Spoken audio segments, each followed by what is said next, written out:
नमस्कार बच्चों। आज का भी विषय जो है बहुत ही महत्वपूर्ण है। व्यंजनों का वर्गीकरण दो अलग अलग प्रकार से भी किए जाते हैं। पहला, श्वास प्राण की मात्रा के आधार पर दो भागों में, अल्पप्राण महाप्राण। दूसरा, स्वरतंत्री। स्वरतंत्री हमारे बोलने वाले जो तंत्र हैं, कंठ, तालु, मूर्धा, दंत, ओठ, जिह्वा, इस सब से संबंधित इसमें जो कंपन होते हैं उस कंपन के आधार पर अघोष, घोष, घोष को हम सघोष भी कहते हैं। इसमें वर्णों के उच्चारण स्थान वाले में जो वीडियो मैंने डाला था उसमें स्पष्ट कर दिया था कि क वर्ग का क ख ग घ अंग, ये संख्या के आधार पर क च ट त प पहला वर्ण होता है। दूसरा ख छ ठ त फ, तीसरा ग ज ड ध द ब, ऐसे करके पांचवें अक्षर में यमगण नानाम नासिका, ऐसे करके मैंने बताया था। उसके अलावा जो है यहाँ पे य र ल व तालव्य श मूर्धन्य ष दंत स ह, यह हमारे अंतस्थ व्यंजन और उष्म व्यंजन के वर्ण हैं। इन सब को इसमें भी बांटा गया है। ध्यान से देखेंगे आपको पता चल जाएगा। अल्प प्राण में कम श्वास की जरूरत वाले जो वर्ण होते हैं, वह वर्ण जिसमें बोलने में बहुत कम हवा की जरूरत हो, उसमें पहला, तीसरा और पांचवा वर्ण आते हैं। पहला, तीसरा और पांचवा वर्ण यहाँ पे लिखा हुआ है। आप आराम से चाहें तो एक कोई भी कलम या कागज लेकर बैठें और उसमें से पहला, तीसरा और पांचवा वर्ण यहाँ से, पहला में क च ट त प, तीसरा में ग ज ड द ब और पांचवा में अंग य अड़ न म, इन वर्णों को लिख सकते हैं।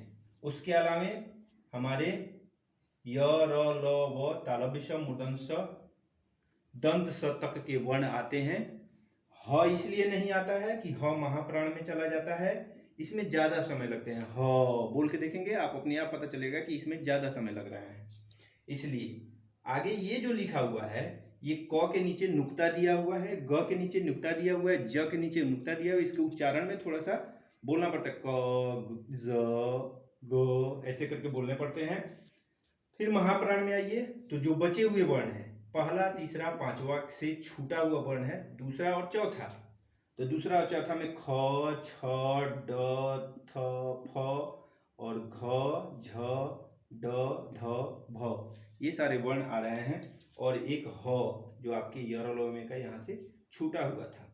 आगे कुछ वर्ण ऐसे भी लिखे हुए हैं, न आधा और ह, म आधा और ह, ल आधा और ह, इस प्रकार के भी वर्ण होते हैं। कोल्हू में आप देखे होंगे ल और ह का प्रयोग किया जाता है। दूसरा भाग इसका जो है स्वरतंत्री श्वसन कंपन के आधार पर दो भाग हैं, अघोष और घोष। घोष को हम सघोष भी कहते हैं।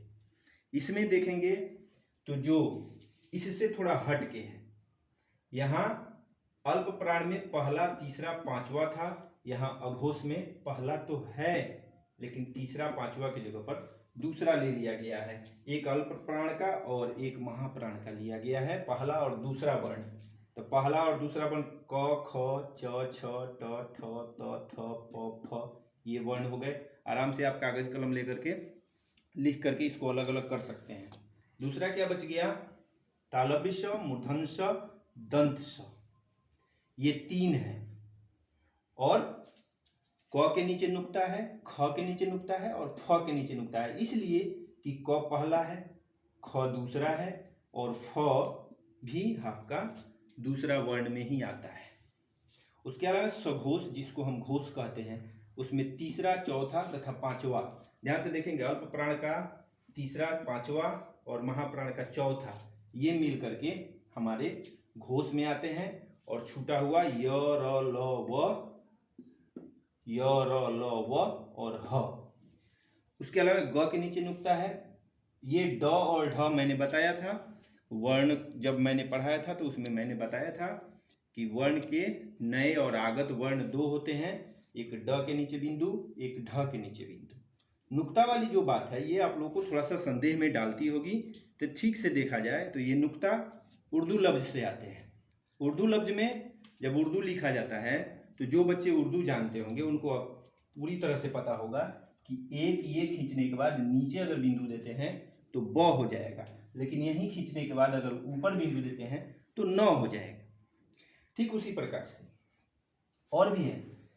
किसी ने कहा है कहावत के तौर पे कि नुक्ता के हेर फेर से खुदा भी जुदा हो जाता है। तो ध्यान से देखेंगे, ये दो मैं लिख रहा हूं,